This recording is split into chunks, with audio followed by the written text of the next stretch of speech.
Olá, ouvinte das rádios Universitária FM 99.9 MHz e Paulo Freire AM 820 kHz.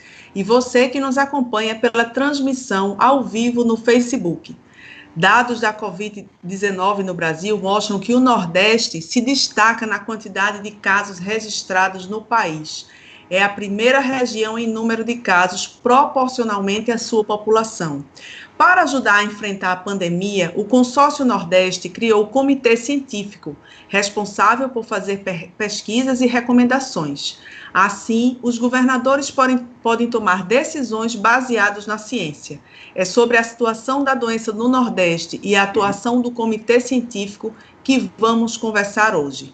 Eu sou Paula Reis, jornalista e professora do Departamento de Comunicação Social da UFPE, e estarei com você nessa série especial do Saúde é o Tema, sobre a pandemia do novo coronavírus. Enquanto durarem as recomendações de distanciamento físico, vamos realizar o programa remotamente de casa.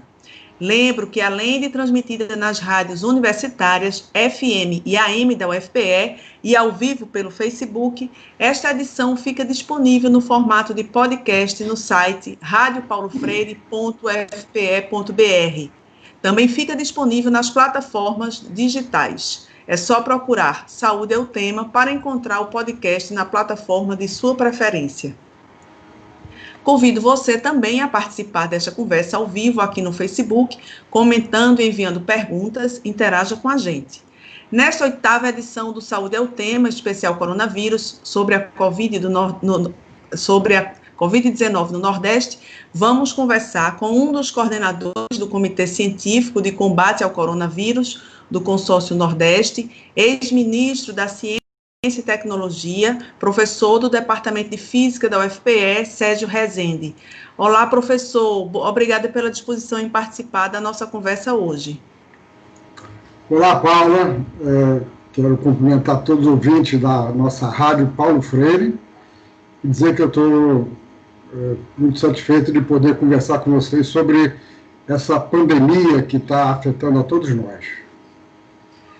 Também convidamos para a conversa o professor do Departamento de Medicina Tropical da Universidade Federal de Pernambuco, pesquisador do LICA, médico do IMIP e membro do Comitê Científico do Consórcio Nordeste, Luiz Cláudio Arraes de Alencar. Lula Arraes, seja bem-vindo, Lula. Boa tarde. Muito obrigado, eu que agradeço o convite e em particular por estar nesse programa e nessa rádio com esse nome tão cheio de significado e em companhia do meu amigo Sérgio Rezende, grande figura da ciência brasileira. Bom, para a gente começar, eu queria que o professor Sérgio Rezende apresentasse para a gente um pouco o que é o Comitê Científico do Consórcio Nordeste, como o comitê atua na pesquisa e no combate ao novo coronavírus. Pois não, Paulo. Primeiro eu vou falar rapidamente sobre o Consórcio Nordeste. Em julho do ano passado, julho de 2019, num evento na Bahia, o presidente da República se referia aos estados do Nordeste como a Paraíba. E ele fez isso de uma forma pejorativa. A Paraíba é um grande estado, mas a conotação dele foi pejorativa, em parte porque no Rio de Janeiro os nordestinos são todos chamados de paraibanos, pelo menos eram. Então, os governadores do Nordeste, que já estavam com dificuldades de relacionamento com esse governo federal, resolveram criar o Consórcio Nordeste. Ou seja, os 9 governadores dos estados, a maioria em partido da oposição ao governo federal, apenas 2 que estão mais ou menos no centro, que não são da oposição, eles resolveram criar esse consórcio que tem uma personalidade jurídica prevista numa lei aprovada no governo do presidente Lula, em 2005. Essa lei prevê que estados podem criar uma entidade jurídica para fazer ações conjuntas. O presidente do consórcio, durante o primeiro ano, o governador da Bahia, Rui Costa. Nesse espírito de promover o Nordeste, Em novembro do ano passado, todos os governadores foram juntos à Europa para manter relações com dignatários dos países importantes, com empresários, assim por diante, mostrar o que tem o Nordeste, porque o Nordeste, com seus quase 60 milhões de habitantes, é um grande país que tem muito a oferecer para outros países, e eles fizeram isso exatamente devido à dificuldade de relacionamento do Brasil com os outros países nesse desgoverno que nós temos. Né? Nós temos um ministro das Relações Exteriores completamente incapaz de promover o Brasil no exterior. Bem, eles iam fazer uma viagem à China em janeiro, mas aí veio a pandemia na China, então eles adiaram a viagem e nós aqui, todos assistindo as notícias, tendo notícias sobre o que estava ocorrendo na China, todos nós surpresos com o que estava ocorrendo. Depois vimos a pandemia chegar à Europa, Itália, Espanha, e sabíamos que ela ia chegar aqui, mas eu, pessoalmente, não imaginava que ela chegaria aqui com essa proporção toda, né? Até porque diziam que o vírus teria dificuldade, né, a mesma capacidade de transmissão que ele tem num clima tropical. Estávamos todos muito enganados. E aí o que aconteceu? O Consórcio Nordeste, em vista do desgoverno na área da saúde, né, o governo começou a trocar ministro da saúde, o desentendimento entre o ministro e o presidente da República, que acha que entende de tudo, quando ele não entende nada. Pois bem, eles resolveram, então, criar o Comitê Científico, entendendo que quando nós temos uma situação desconhecida, de desconhecimento, nós precisamos de conhecimento.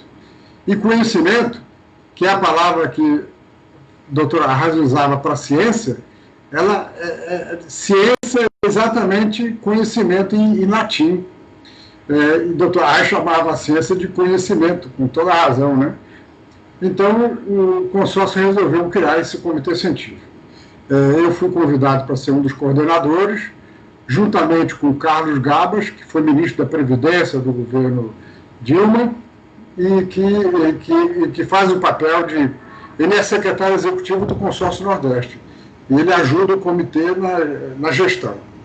E também o outro coordenador científico é Miguel Nicoleles, um neurocientista de grande capacidade, que fez um empreendimento importante em Natal, que foi a criação do Instituto de Neurociência. Então, na primeira semana, nós, então, aguardamos as recomendações, as indicações dos 9 estados de seus representantes no comitê. Nós temos, então, 12 representantes dos 9 estados, porque a Bahia tem 3, Pernambuco tem 2. O governador Paulo Câmara indicou o nosso Lula Arraes, que está conosco aqui hoje, e o Sival Brandão, que é diretor da Fundação Oswaldo Cruz Pernambuco, o Instituto AG Magalhães. Na primeira semana, então, nós tivemos uma reunião com todos os governadores, onde eles manifestaram suas preocupações, perguntas, e decidimos, então, criar 9 subcomitês, formados basicamente por médicos especialistas nas várias áreas. Tem um comitê da sala de situação, que toma conta, por exemplo, do nosso website, que é muito bom, e que eu vou dizer ele aqui agora, que os nossos ouvintes que não conhecem, eu sugiro que dêem uma olhada nesse site, que ele é muito informativo. É www.comitecientifico, tudo junto, -ne de Nordeste.com.br. Comitê Científico ne.br.gov.com.br. O subcomitê 2 é o de protocolo de assistência médica e ambulatorial. Discute os protocolos, medicamentos, assim por diante. O 3 é de equipamentos hospitalares, o 4 é de interação com a indústria, o 5 é de fomento à rede de pesquisa, é um comitê formado pelo dirigente das fundações de apoio à pesquisa de todo o Nordeste. Nós temos aqui a nossa FACEP, e o presidente da FACEP, Fernando Jucá, é o representante de Pernambuco nesse subcomitê. Os comitês são integrados por pessoas indicadas pelos estados também. O subcomitê 6 é de contatos nacionais e internacionais. O subcomitê 7 é de virologia, vacinas, diagnóstico laboratorial, incluindo testes, cujo coordenador é o nosso Nuno Arraes, especialista na área, né? O subcomitê 8 é de políticas públicas e, finalmente, o subcomitê 9 é o de epidemiologia e modelos matemáticos. Na verdade, ele foi dividido em dois, da parte médica de epidemiologia e outro de modelos matemáticos.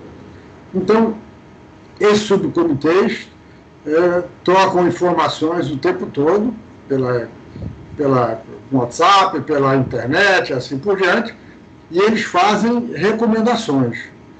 O comitê, então, digamos assim, discute e fecha as recomendações. Então, basicamente, uma vez por semana, nos últimos tempos tem sido um pouco menos, o comitê científico emite um boletim com recomendações para os governadores.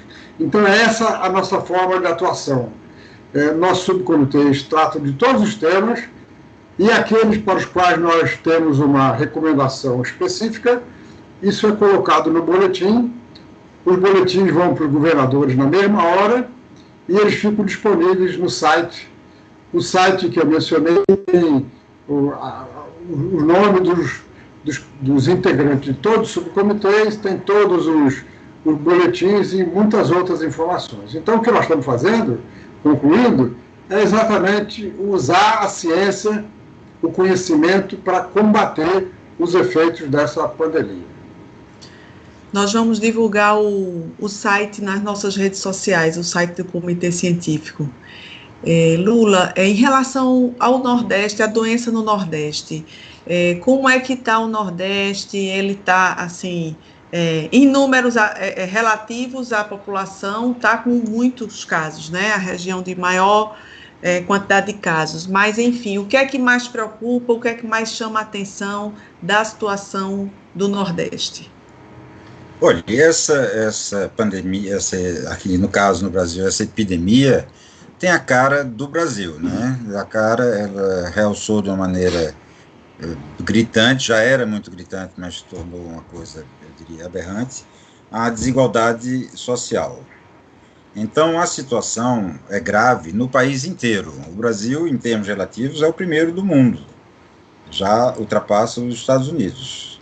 E o Nordeste é uma parte frágil do Brasil, do ponto de vista social, do ponto de vista educacional, enfim, de vários de indicadores que socioeconômicos. O Nordeste tem uma fragilidade muito grande. E o vírus entrou com muita força nesse país. Uhum. E agora, tem que se destacar também que, se não fosse esse consórcio, o comitê, com a ajuda do comitê, o Nordeste estaria num descontrole total. Não teria nenhuma diretriz, nenhuma indicação no combate. Os números são o que são. O Nordeste não está numa posição privilegiada. Agora, quando se diz, por exemplo, realmente em termos relativos, ele não está numa boa posição.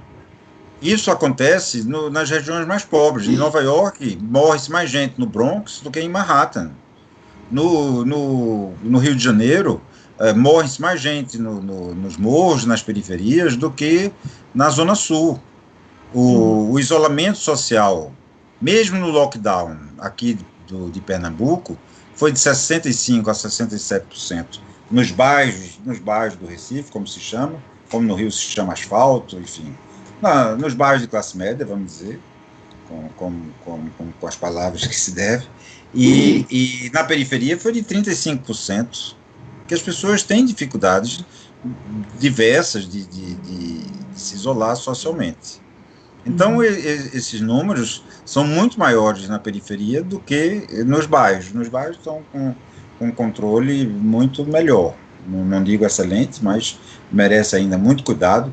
E agora o problema foi para o interior, porque houve o isolamento social, mas não houve nenhuma redução do tráfego rodoviário, por exemplo. Tudo no interior, o interior depende inteiramente para seu consumo, para fazer moer as coisas, de insumos que vêm do Recife ou que vêm de outros lugares, mas que aportam no Porto do Recife ou de Suape. Então, não houve diminuição desse tráfego rodoviário, e agora as estradas estão levando para o Agreste, a situação no Agreste começa a despertar muita preocupação, o Agreste, tanto o meridional como o setentrional, e a doença pela BR-232 está chegando ao sertão, já chegou, aliás, com força ao sertão.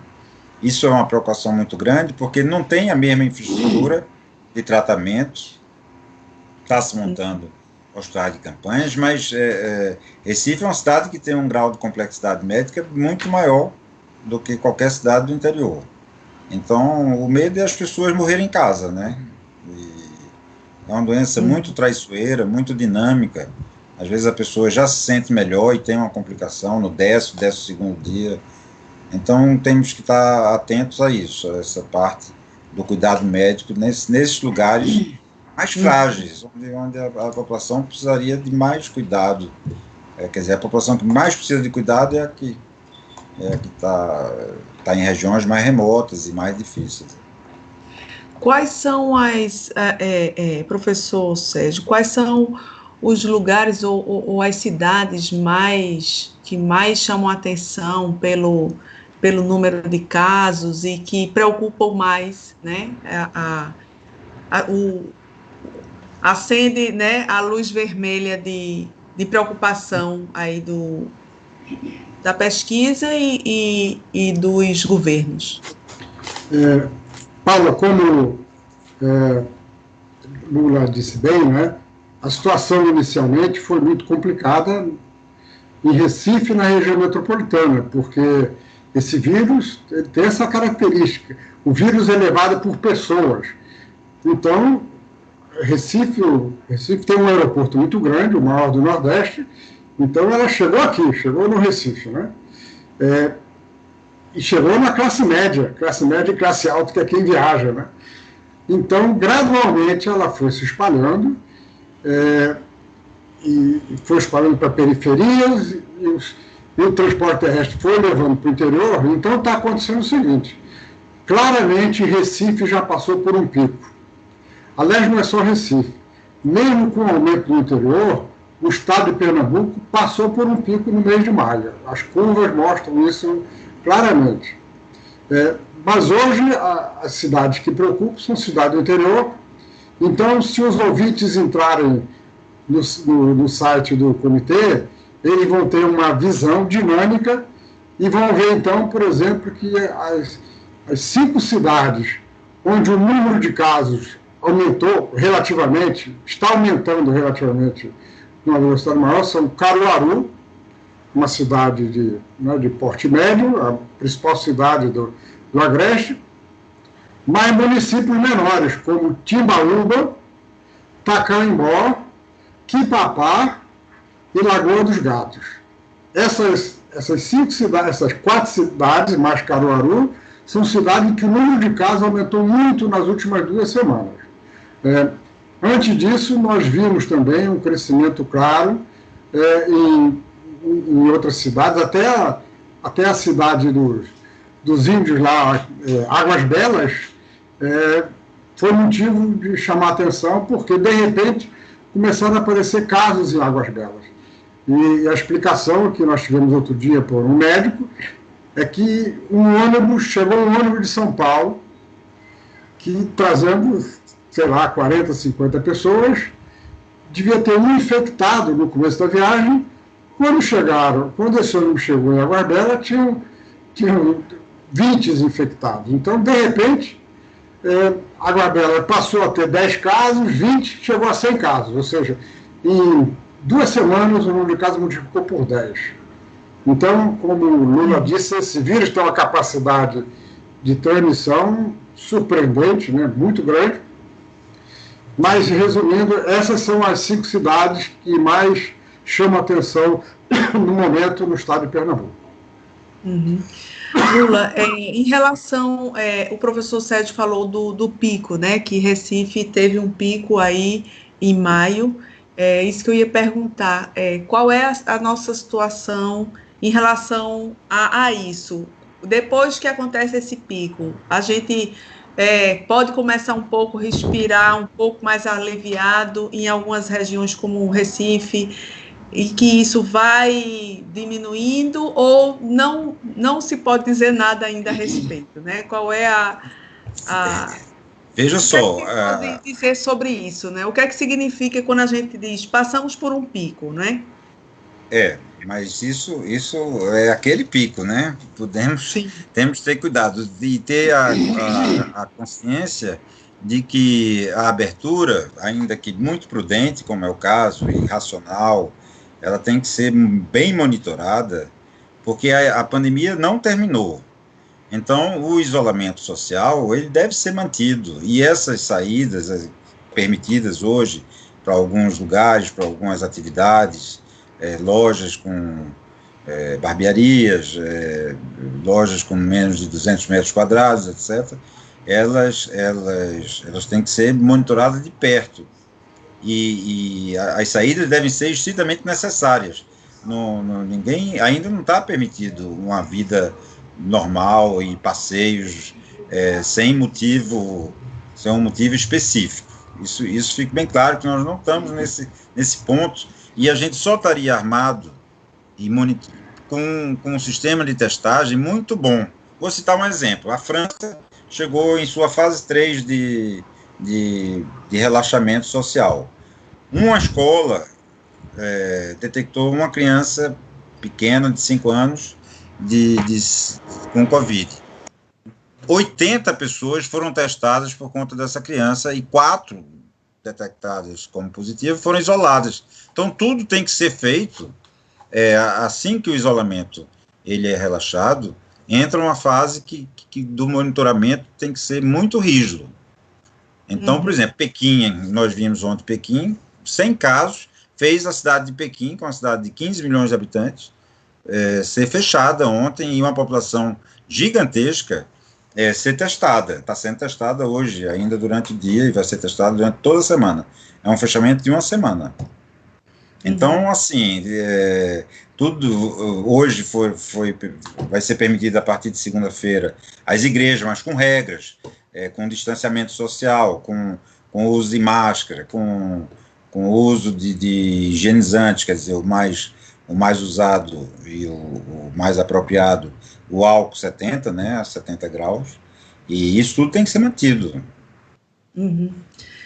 Você que nos acompanha dos coordenadores do Comitê Científico de Combate ao Coronavírus, do Consórcio Nordeste, e ex-ministro da Ciência e Tecnologia, Sérgio Rezende, e também com a participação do professor do Departamento de Medicina Tropical da Universidade Federal de Pernambuco, pesquisador do LICA, médico do IMIP, membro do Comitê Científico do Consórcio Nordeste, Lula Reis. Enquanto durarem as recomendações de distanciamento físico, vamos realizar o programa remotamente.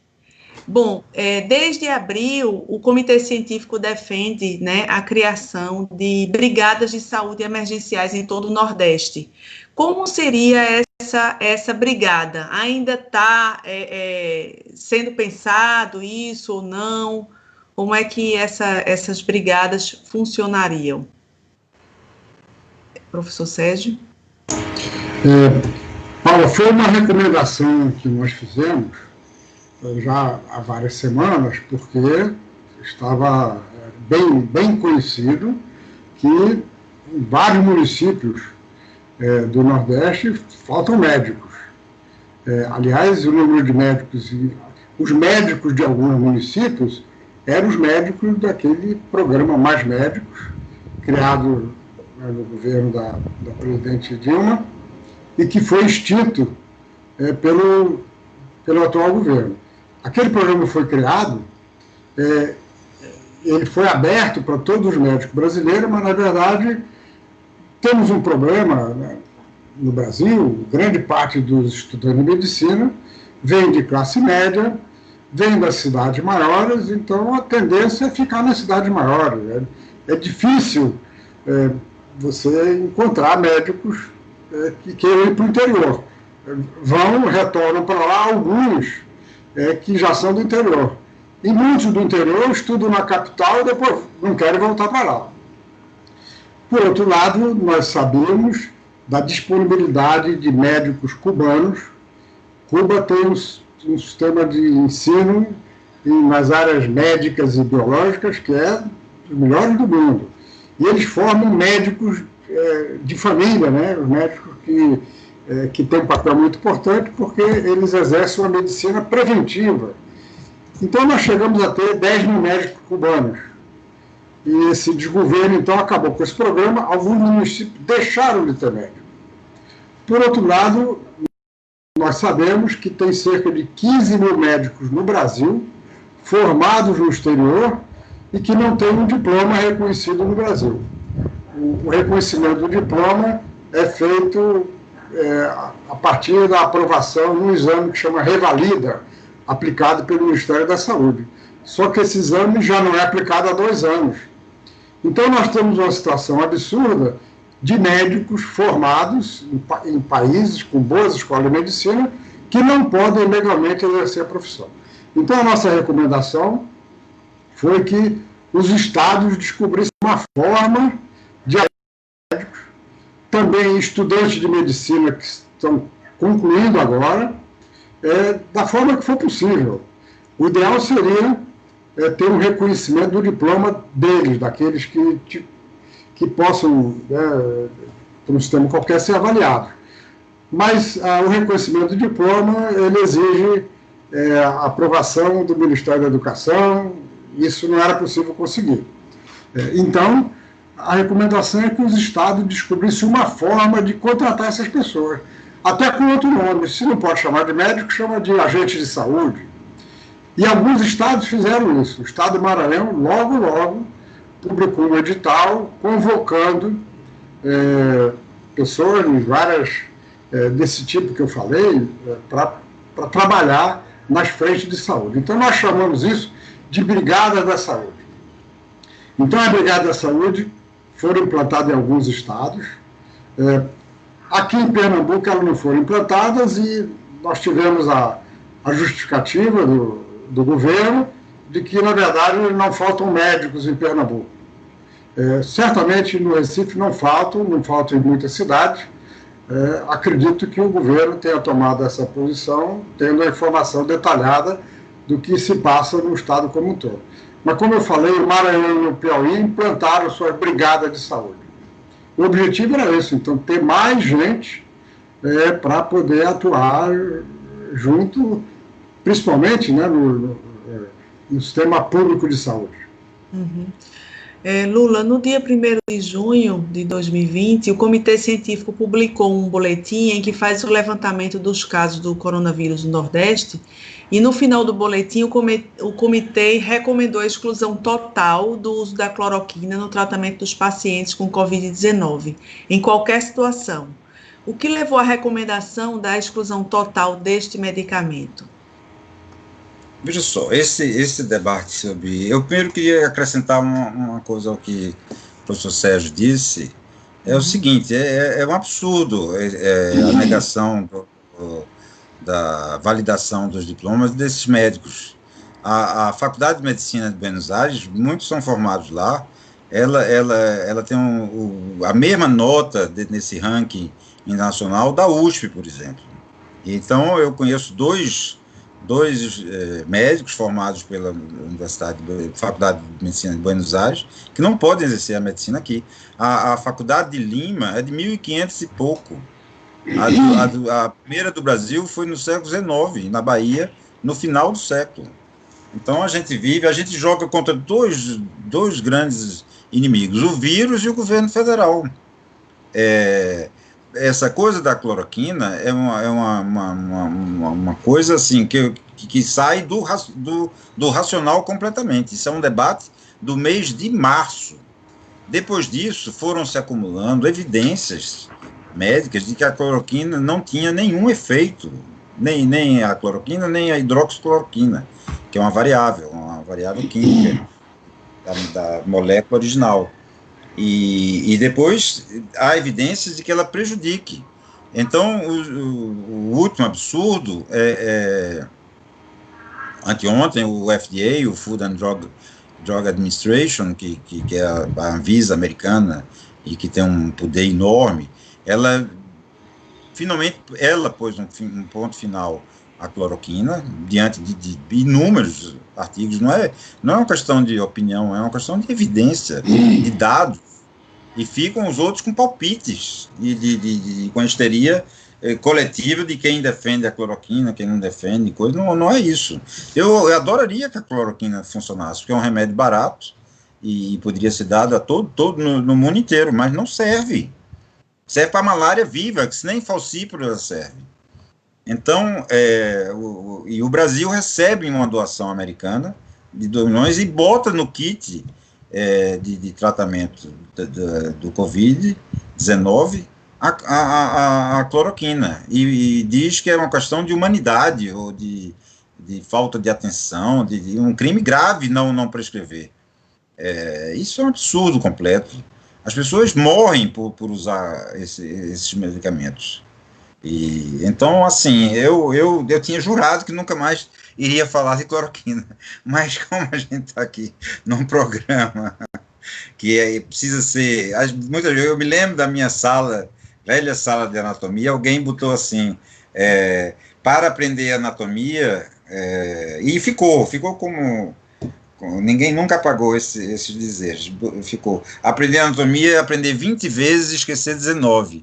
Então, eu acho que essa é a 100ª vez que eu bato na cloroquina, bato forte, e vamos ver se esse debate se encerra finalmente para a gente falar de coisa séria. Ontem saiu uma medicação, sim, essa com boa comprovação científica, o estudo é sólido, sobre a dexametasona, sobre o tratamento da dexametasona nas formas graves. Diminuiu de fato a mortalidade nas formas graves. Isso é uma realidade que já mudou de março para cá.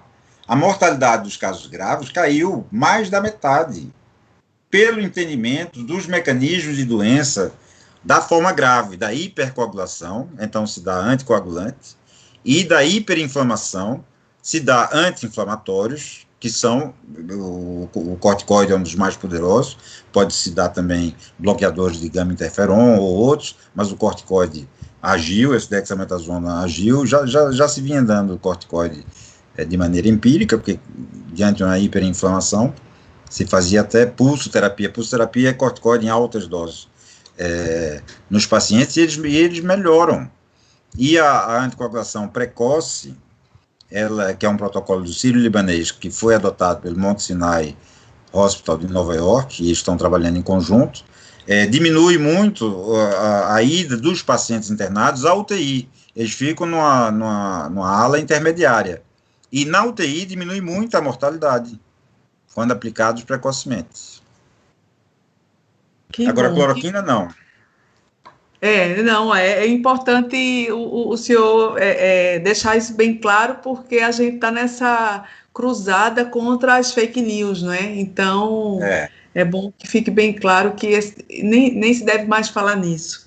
E que bom, isso, né? Então, uma fake news oficial, sim, dita pelo Ministério, e teve apoio durante muito tempo do Conselho Federal de Medicina, que é o mesmo que proíbe a validação dos diplomas dos brasileiros formados no exterior, é o mesmo que rechaça a presença dos cubanos aqui, que foi uma revolução. Eu acompanhei esse programa, eu fiz uma supervisão a pedido do... Eram bem treinado a mentalidade dos médicos locais e da população. Eu queria fazer esse elogio também. Sim. Lula, e sobre, a gente está falando aí nessa questão, né, dos novos estudos, né, dessa droga que está em teste, né, essa dexametasona, como é que está a questão dos estudos em relação à vacina? A gente está em que fase ainda? Está muito ainda inicial, distante, é preciso esclarecer a população, né, esse tempo que é necessário, né, para esses estudos. Bom, nós temos atualmente em torno de 40, ou ultrapassando um pouco, vacinas candidatas, né, quando a vacina ainda não está completa, ela tem esse nome. E vários já estão em fase 3. Fase 3 é o seguinte, existem as fases pré-clínicas, que são a fase in vitro, em modelos animais, e existem as fases em humanos. Então tem a fase 1, que é a prova do conceito e a segurança, a fase 2, que aí pode ser em 8, 10, 20 pessoas, fase 1, fase 2 é 200, 300, já é suficiente, e os órgãos regulatórios estão tendo a compreensão, não pulando etapas, mas tendo a compreensão da necessidade de uma certa rapidez. Então, em vez de exigir 1.000, 300, isso baseado em cálculos estatísticos, etc. Então, se faz com 300. Também reforça os elementos da fase 1, o melhor conhecimento, e os efeitos colaterais. Que aí a gente tem uma massa maior de pessoas testadas e é onde se avalia com mais profundidade a segurança dessa vacina. E tem a fase 3, que já é numa escala acima de 1.000, que aí é o ponto final para a validação dela, se ela realmente funciona, se ela produz as imunoglobulinas necessárias, se elas são neutralizantes. E essas duas que o Brasil acabou de fechar um acordo, o Brasil, país, governo não, entidades independentes do governo, foi a Unifesp, junto com apoio da Fundação Lehman, que puxou a vacina de Oxford e vai fazer com a Unifesp, a Escola Paulista de Medicina, um ensaio em fase 3 em mais de 2.000 brasileiros. Isso permite, e o Brasil vai financiar isso, e serão voluntários brasileiros testados, e isso vai permitir o Brasil a fabricar e a usar a vacina, tirar o Brasil desse isolamento que esse deles, ministros das Relações Exteriores, que é um terraplanista, um criacionista horrível. Eu li um artigo de assustar na segunda-feira sobre esse personagem. Ele bota embaixadores ideológicos absurdos. E a outra boa notícia da semana foi a iniciativa do governo de São Paulo, através do Butantan, de fazer um acordo com a vacina chinesa. Cada uma tem uma estratégia, né? A vacina de Oxford, ela é baseada no anticorpo anti-espicular, que é aquela coroa, o que faz a coroa do vírus, né? E é a proteína S. E o anticorpo contra essa proteína é um anticorpo que impede a entrada do vírus. É um anticorpo neutralizante, como se chama. E o outro é sobre uma vacina mais pasteuriana, que é a vacina atenuada, que o Butantan tem grande experiência e já tem um parque fabril grande que pode produzir. Produz 1/3 da vacina de influenza do mundo, o Butantan já. Então tem experiência em vacinas dessa natureza. Logicamente vai ter seu parque ampliado, né? Para produzir, se as vacinas funcionarem, né? Sim. Você que nos acompanha pela transmissão ao vivo no Facebook, siga conosco comentando, enviando perguntas, curtindo e compartilhando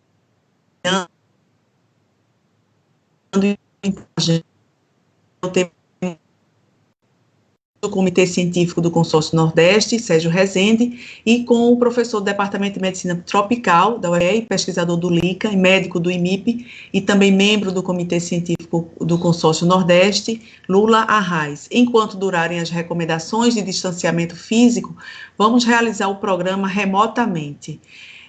Professor Sérgio, a gente está falando aqui, né, de vacina e tudo mais, quer dizer, ao mesmo tempo que nós vivemos essa pandemia, nós vivemos um surto de informações falsas, né? Inclusive um forte negacionismo que difunde fake news, de caixões sendo enterrados vazios ou de atestados de óbitos falsos para, entre aspas, inflar os números da Covid-19. O próprio presidente Bolsonaro fez uma live na sua página no Facebook, no dia 11 de junho, estimulando os seus apoiadores a filmarem os hospitais públicos e verificar se os leitos estavam de fato ocupados. Como o negacionismo atrapalha o combate à doença? Paula, como meu amigo, colega Lula já mencionou, nós estamos diante de um desgoverno total do Brasil, em todos os sentidos, em todas as áreas. Não temos política externa, a política econômica, que foi uma grande atração para o mercado, para os empresários, já se mostrou desastrada completamente. E num momento como esse de epidemia, a falta de um governo traz consequências dramáticas. Isso não acontece só no Brasil, não. Nós temos exemplos em países também não desenvolvidos e em países desenvolvidos. Um exemplo interessante é o da Suécia. O governo da Suécia negou a importância dessa doença no começo e não impôs medida de confinamento. Resultado, a Suécia tem um número de mortes muito grande, proporcional à sua população. A população da Suécia é parecida com a de Pernambuco, mais ou menos 10 milhões de habitantes. É o país que tem, proporcionalmente à população, o segundo maior número de óbitos. E isso causou um problema agora na Suécia. A população está enfrentando o governo pelo erro das medidas que foram tomadas. Outro país que demorou muito a entender a necessidade do confinamento foi o Reino Unido, a Inglaterra. E, por conta disso, a Inglaterra é o país que tem proporcionalmente o maior número de mortes do mundo. Temos um país bem atrasado, que chama Burundi, cujo presidente não reconheceu a importância dessa doença, e ontem ele faleceu com ela, ele morreu com a Covid. Aqui no Brasil, desde o começo, o presidente disse que essa não era uma doença importante, podia ser uma gripezinha, um resfriadinho, citando exemplo até pessoal dele, né, que se ele pode ter pego, mas não é mais do que um resfriadinho. E o presidente, desde o começo, ele fez campanha contra o confinamento. Ele fez e ele continua fazendo. Não há uma semana que nós passemos sem ver um exemplo do presidente participando de algum movimento, indo passear no mercado de Brasília, nas ruas, indo a manifestações, várias antidemocráticas, contra o Supremo Tribunal Federal, contra o Congresso Nacional, sem máscara e batendo foto com os seguidores dele. Então, esse negacionismo do presidente atual do Brasil certamente é responsável pela situação do Brasil estar muito difícil. O Brasil já tem quase 1 milhão de casos da Covid, 950 mil, vai chegar a 1 milhão, talvez hoje à noite, nós vamos saber que passamos de 1 milhão. Nós já somos o segundo país em número de mortes. Estamos atrás dos Estados Unidos, mas pelo ritmo nós poderemos até ultrapassar os Estados Unidos em valores absolutos. Aí eu pedi a um colega do subcomitê de simulações para fazer a seguinte conta. O Brasil tem hoje 42 mil óbitos, pouquinho mais de 42 mil óbitos, com o nosso confinamento. O confinamento do Brasil, como um todo, nunca chegou a 50%. Dependendo da região, ele varia de 30% a 40% e muitos por cento, mas nunca chegou a 50% no país como um todo. Então, esse colega, que é um professor da Universidade Federal do Rio Grande do Norte, José Dias, fez a simulação se a partir do dia 1º de abril o Brasil tivesse tido um confinamento de 60%. Olha, essas projeções são feitas com modelos matemáticos bastante precisos. E sabe quantos óbitos o Brasil teria, aproximadamente, se o confinamento tivesse de 60%? Teria 11 mil óbitos. mas nós temos 42. Então, esses 31 mil óbitos a mais, nós podemos debitar ao presidente da República. Não é à toa que nós temos artigos escritos em jornais que o chamam de genocida. Nós podemos considerar um crime de responsabilidade contra a saúde pública. Paula, eu quero repetir o número. Nós temos 42 mil óbitos. Se o confinamento fosse de 11%, ou seja, feito por conta de uma campanha unida do governo como um todo, teriam 11 mil óbitos. São 31 mil óbitos de diferença. Uhum. Lula, quer comentar, acrescentar algum aspecto?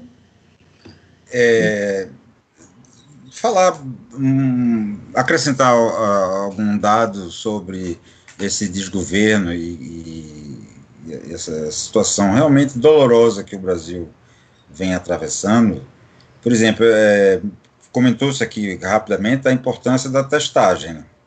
Sabe-se, e a fonte é segura, quer dizer, todo mundo sabe, quer dizer, quem trabalha com biologia molecular, que existem 800 mil testes de RT-PCR no Ministério. À frente do Ministério tem um general especialista em logística, não entende nada de Covid, mas entende de logística. Ele estava na fronteira da Venezuela, quando, numa cidade de pouco mais de 50 mil habitantes, viu-se a chegada de 30 mil refugiados, e ele estava lá para organizar a chegada desses refugiados venezuelanos. E esse general é nomeado ministro, especialista em logística, mas no almoxarifado dele tem 800 mil testes presos, retidos, quer dizer, seriam muito úteis nessa fase agora de relaxamento do confinamento para monitorar eventuais focos. E estão lá.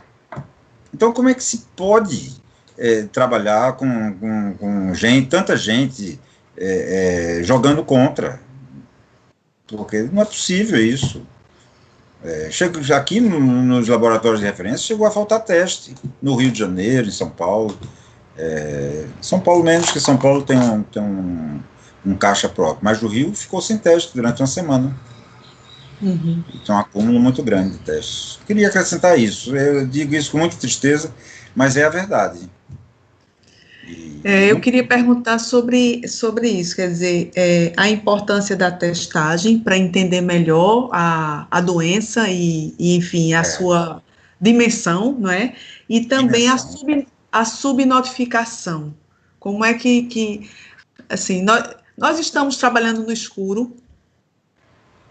É muita subnotificação. Olha, em grande parte, sim. Nossos dados sofrem com a falta de testagem e a subnotificação vem daí, mas temos outros elementos para compensar isso, quer dizer, o número de mortes aumentados por causas não específicas, o número de mortes aumentados em relação ao ano passado de síndromes respiratórias agudas graves, o número de mortes registrados em cartório, que aumentou brutalmente, quer dizer, então está se trabalhando com um material bruto que não é o ideal, que o ideal seriam os dados fidedignos, mas, enfim, dá uma dimensão da gravidade do problema brasileiro. E outra coisa, é a mais longa epidemia do mundo. Todo mundo ultrapassou as diversas etapas em 60 a 70 dias, o Brasil já vai com 90 dias, e estamos no início de uma tímida abertura que não permite ainda, nem de longe, uma vida normal. Uhum. Eu não sei o que vai ser das escolas, a gente não sabe o que vai ser das universidades no segundo semestre. Uhum. Então, é isso. Lula, como é a característica, assim, esse vírus, para nós leigos, ele nos aparece como muito poderoso, porque até pode ficar vivo por horas em superfícies né, que não são organismos vivos. Então, ele realmente é um vírus diferente de tudo de vírus que se conhece. Como é que você poderia explicar isso para a gente? Não. Já se conhecia. Ele primeiro não é o primeiro coronavírus que surge, né? Ele é o terceiro. Então já se conhecia bem o mecanismo do coronavírus. O vírus, por definição, ele não é um ser vivo, né? Ele precisa de uma célula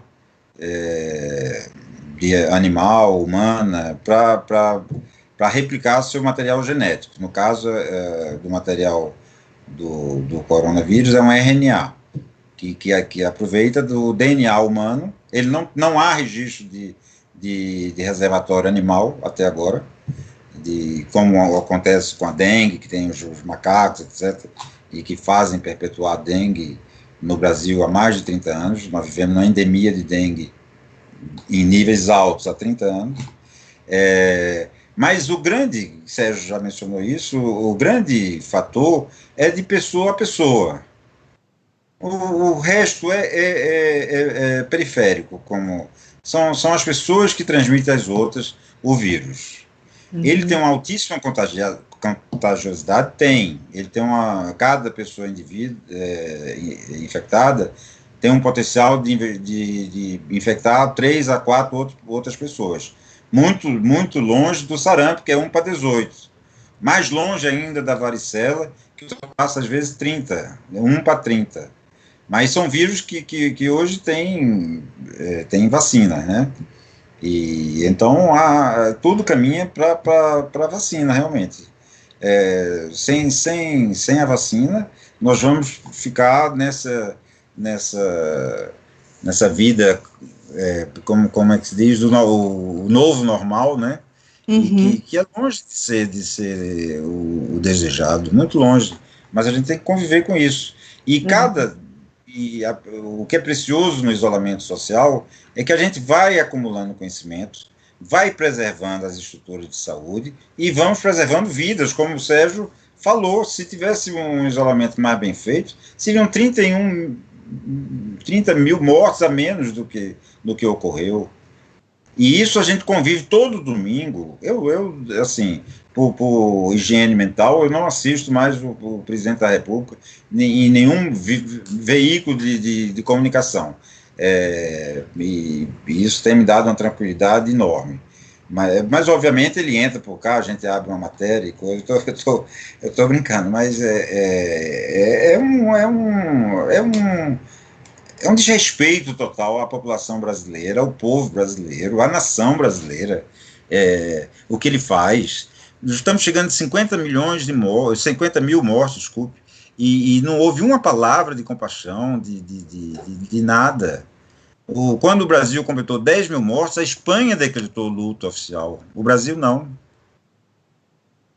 A Espanha se condoeu com a nossa situação e decretou luto. As bandeiras lá ficaram meio pau. No Brasil, não. O presidente foi passear ali naquele chiqueirinho para fazer discursos para os outros porcos que andam com ele, né? Porque essa gente, eu não sei de onde surgiu. Eu acho que é uma gente. Minha tese é o seguinte: a gente que a gente até conhece e conhecia. Eu não faço mais questão de conviver. Mas eu acho que à noite dormiam nos esgotos com os ratos e chegava de manhã, tomavam banho e iam trabalhar lá no departamento, no IMIP, lá no departamento de física. Era assim. Porque não sei de onde surgiu esse Brasil. Tudo bem, a gente idealizava um bocado o Brasil. O Brasil não é só bossa nova, futebol, mas não é esse horror, não. Hoje eu li o escritor Nuno Ramos dizer que o pior brasileiro foi escolhido para presidente. E eu concordo com ele. Não há pior. A gente está chegando ao final do programa e aí eu queria uma palavrinha final das orientações que a gente deve manter para sobreviver, né, para se proteger. De modo muito enfático, mais do que isso. E também uma palavrinha que eu queria é sobre o papel da ciência, né? A gente está falando do contexto, o Lula acabou de falar do contexto, quer dizer, como a ciência ela foi desvalorizada, tem sido, né? E que agora essa pandemia mostra que se não fosse a ciência, a própria existência humana, né, está em risco, né, diante desse vírus. Então, é a ciência que aparece aí como uma referência fundamental, né, de conhecimento no mundo. Então, é um pouco isso que eu queria que você já fizesse na fala final, desde já agradecendo muitíssimo a participação de cada um. Professor Sérgio? Paula, você falou muito bem, né, que a ciência que tem um papel muito importante numa hora dessa, que tem uma doença desconhecida, e o fato do governo ter relegado a ciência a um plano muito inferior, não só em relação à pandemia, nós sabemos que os recursos para a ciência do Ministério da Ciência e Tecnologia caíram dramaticamente com esse governo, que realmente não dá importância para essa área. Mas, por outro lado, os veículos de comunicação, as grandes redes de televisão, jornais, passaram a falar muito mais de ciência do que falavam antes. Essa mídia, essa nossa mídia que ajudou a eleger esse mal brasileiro para presidente da República, no momento ela está se colocando contra ele, claramente, e a mídia tem falado muito em ciência. Então, essa epidemia vai passar e nós esperamos que a ciência saia dela mais valorizada, que as pessoas entendam que se não fosse a ciência, a situação seria muito pior do que está sendo, do que será até encerrarmos esse capítulo aqui triste da nossa história. Eu quero encerrar, então, agradecendo a você a oportunidade e dizendo aos ouvintes da Rádio Paulo Freire que isso vai passar, nós precisamos resistir, precisamos ficar em casa, quando tiver que sair vamos usar máscara, mas essa pandemia vai passar e essa fase trágica do Brasil vai passar. O Brasil é mais forte do que Bolsonaro, nós vamos vencê-lo de alguma forma. Muito obrigada, professor Sérgio Rezende, e passo a palavra para Lula Reis.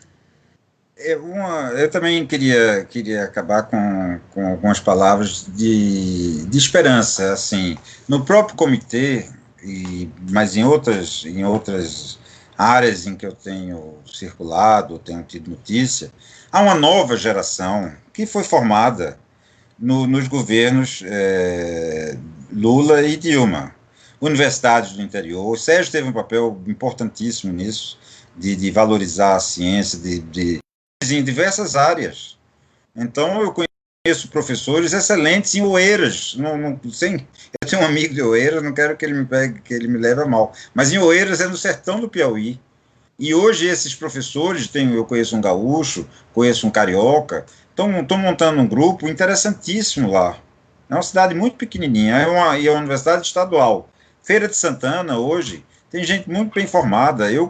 E no convívio com os colegas dos subcomitês do consórcio, eu vejo verdadeiros tesouros de gente muito jovem e acreditando no Brasil e sabendo, como o Sérgio disse, que isso vai passar, porque é a vida de todo mundo que está em jogo. Todo mundo quer viver de maneira diferente, não do jeito que está. Uhum. A grande maioria quer outra coisa. E a ciência é uma parte importante dessa mudança, e não o aniquilamento dela. Muito obrigada, Lula Reis, professor do Departamento de Medicina Tropical da Universidade Federal de Pernambuco, pesquisador do LICA, médico do IMIP, membro do Comitê Científico do Consórcio Nordeste. Muito obrigada, e mais uma vez muito obrigada ao professor Sérgio Rezende, um dos coordenadores do Comitê Científico de Combate ao Coronavírus do Consórcio Nordeste e ex-ministro da Ciência e Tecnologia. A gente vai ficando por aqui. Caso você tenha perdido o programa, você depois pode recuperar ouvindo nosso em formato de podcast no site radiopaulofreire.ufpe.br. Esta edição também fica disponível nas plataformas digitais. É só procurar Saúde é o Tema para encontrar o podcast na plataforma de sua preferência. E ainda hoje teremos 2 eventos importantes. Vai começar agora às 15h a live Entre Fatos e Crenças, Desinformação na Pandemia, do ciclo de debates do Observatório de Mídia da UFPE, o OBMídia. Procure o canal do OBMídia no YouTube. E logo depois, às 16h, tem a live do programa Fora da Curva sobre mídia e pandemia. A produção foi minha, Paula Reis, junto com Antony Gabriel, aluno do curso de Rádio, TV e Internet. Roteiro da estudante da UFPE, Carla Nogueira, do curso de Comunicação Social do Centro Acadêmico do Agreste. Nas redes sociais, os estudantes Lucas Dantas e Mariá, de Rádio, TV e Internet, e Ana Sofia Ramos e Letícia Gabriela, de Publicidade e Propaganda, sob orientação da professora Cecília Almeida. Coordenação de transmissão e streaming, Catarina Apolônio. Obrigada, Catarina. Fica nos bastidores. Tchau e até o próximo. Saúde é o tema.